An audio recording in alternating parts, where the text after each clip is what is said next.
Hi, good morning. Good morning. How are you doing today? I am doing good. How about yourself?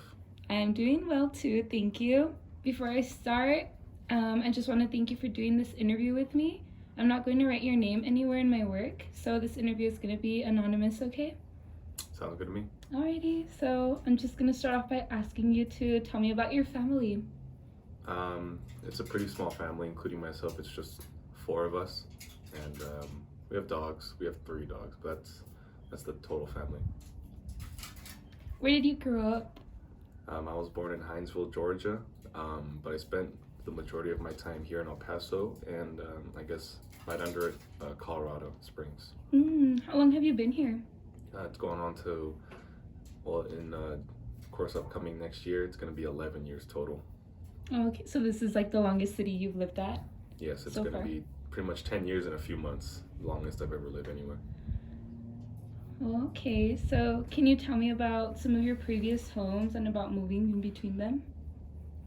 Well, I was born in Georgia, like I said, and then from there I went to Korea for a year or two. Then after that, I went to Maryland. Well, I went to Colorado, then Maryland, Colorado again, and now I'm here. And of course, moving is a difficult experience, losing all friends and everything around you, but it's fine. I've learned to adapt and like the lifestyle here in El Paso. Can you tell me who you lived with in all of your houses, and can you describe your houses for me? When I was in Korea, I lived with my grandma, and I think that was it. Everyone else, I was usually just with my fam before my sister was born, because she's younger than me. And then my houses,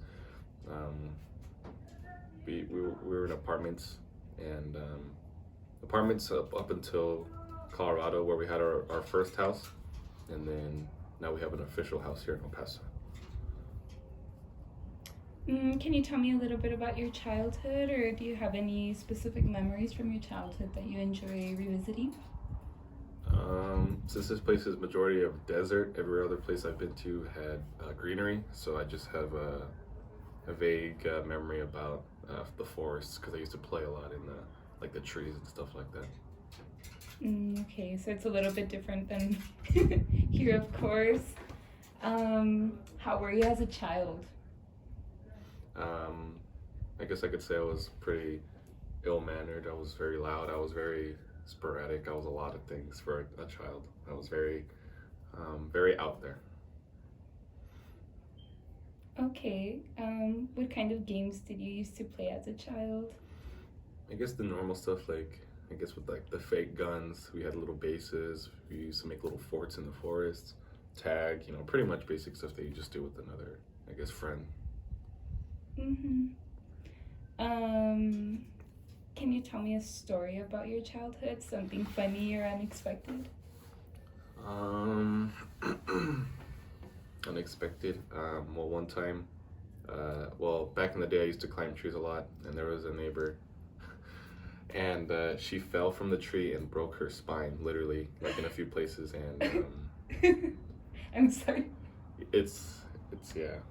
She must have her back and never climbed trees after that. Don't know what happened to them, but yeah, that's a pretty funny, messed up story. Yeah. Were you afraid when that happened? No, I was just really scared. I was a kid, so nothing like that has happened in front of me. Yeah, no, I definitely haven't experienced something like that, especially because trees here are pretty thin. You don't see, like, I guess the big trees that you would over there. Can you tell me about your experience as a Can you tell me your experience as an English monolingual here in El Paso? Everybody speaks Spanish here. Mm-hmm. That's about it. Are there any disadvantages that you see? Can't talk to any other people that don't know English.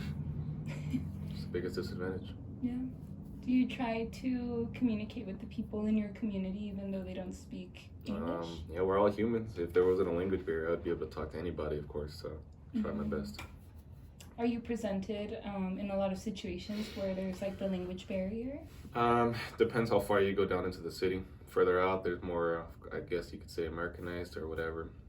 But when you go to like downtown Central, it's a lot of the old bodies, a lot of the older people, and their English isn't the best because they're just surrounded by just Spanish.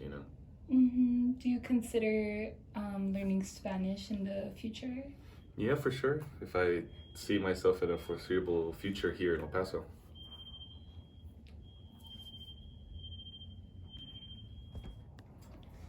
Going back to your experience as an English monolingual, um, do you wish that you would have been taught any other language, or are there any languages you're interested in learning? Um, yeah, no, it just depends on the place you live. Everybody speaks English in America for the most part, even though it's not the number one language used. But no, I would of course like to learn a different language. I just don't give myself enough dedication to do so. Are you exposed to any other languages besides English and Spanish in your community? Um, Not really. Not in the community. No, it's usually the majority is English and Spanish here. Alrighty. Can you tell me about your hobbies? Sure. I like going out. I like reading, playing video games, watching movies, watching TV. Pretty normal stuff that a guy of my stature would do. Pretty average. Okay. Can you tell me about your favorite city, where it is, and what do you like to do there? I'm sure you visited a lot of places. Um, it's a little hard. I guess in terms of sightseeing, was when I used to live in Maryland. I lived an hour away from Washington D.C., as everybody should know is the capital of the United States, and it holds a lot of monuments. It holds the Smithsonian. It holds a lot of stuff. So when I was there, it was pretty cool seeing all that kind of, all those sites. Do you like sightseeing because you like history?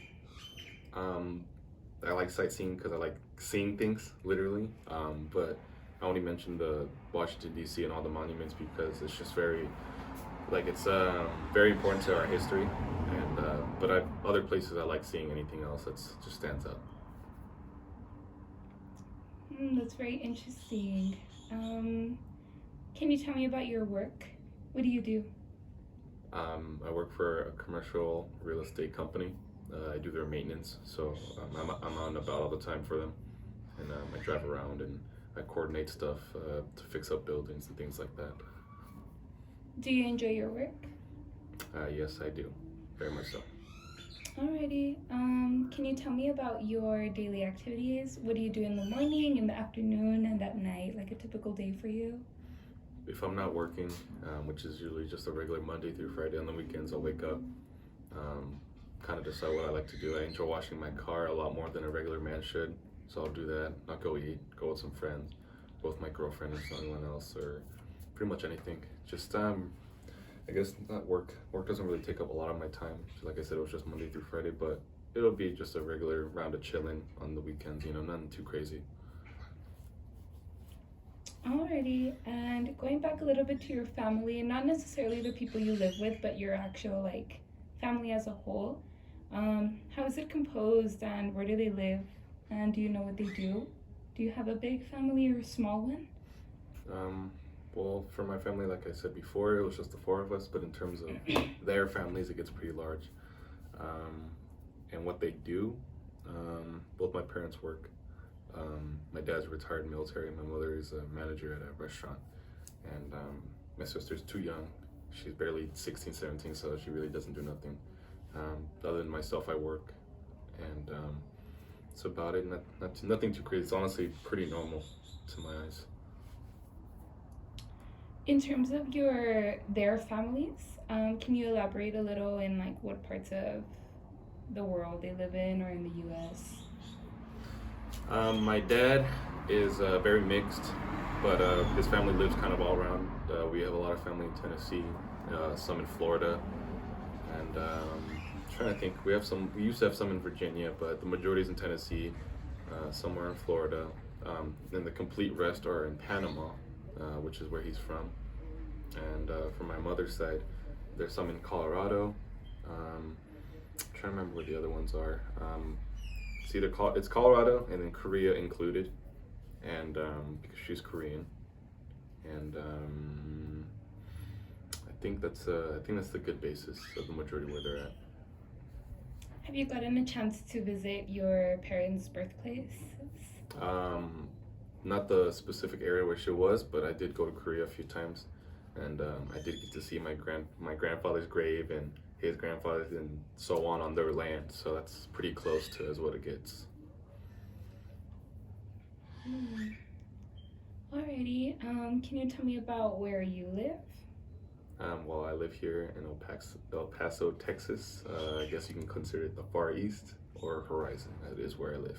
Do you like where you live? It's nice, just a lot of dirt. Really big transition from coming from a lot of forest and greenery. So, but I like the open view. So. Alrighty, and well, of course, you don't live alone because you live with your family still. Yes, I live with my family. Are you planning to live on your own sometime soon? That would be nice. The places to live here are not that bad, and it's a really easy commute around town, so that would be nice in the future. Alrighty, and finally, I would just like to ask you, what do you like about El Paso, and what do you dislike about El Paso? I really like El Paso because other reasons are the homey feel it gives. It's like I said, it's a very small commute. Only takes 30 minutes to get to the west side, and it's pretty much all there is, other than you going further out before you hit New Mexico and all that, and further down Horizon or Socorro. It's a really nice little area. It's a weird bend, but I know it's a lot what's the word? It's not family friendly, but it's really friendly. Nothing happens here. We're right next to the border of Mexico, of course. So of course there's a lot of Mexicans here, which I don't mind at all for being a border city. That's what makes it really nice. Everybody's just gives off that homey feeling, like I had said. But the things I don't like, I guess, would be the variety of things and the lack of actual sights to see here, because nobody in their mind actually said, let's go to El Paso to see something. There is a lot of history here, but there's nothing for actually to bring your family to enjoy. So, but other than that, it's actually a very nice city. Do you think that you can compare the way people are in El Paso versus other places you've lived in? For sure. Everybody's different, and there's a lot of different cultures all around us. For sure here, the majority is Hispanic in that Spanish area. When you go to other places, it's of course mixed. But the places I was at was the majority of Caucasian, and maybe African American also, but not too much Hispanic. So when I got in here, there's a lot of that more, but also because of the border city thing. But you see a lot of different people depending where you're at and depending on the geographic around it. So I think that just kind of self-explanatory in terms of where you're at, in my opinion. And in terms of future plans, do you think that you'd like to live in El Paso long term, or are there other cities that you'd like to live in? Yeah, but of course there's a lot of considerations in terms of like how bad traffic would be, what kind of work is there, a lot of other things. But in terms of other cities, I guess it would be the major ones, but like I said, there's a lot of factors. But El Paso's very nice, and I can see myself being here long term. I think those are all the questions I have for you today. Thank you so much again for doing this interview with me. I really appreciate your time. No, thank you for having me, and thank you for interviewing me. Of course.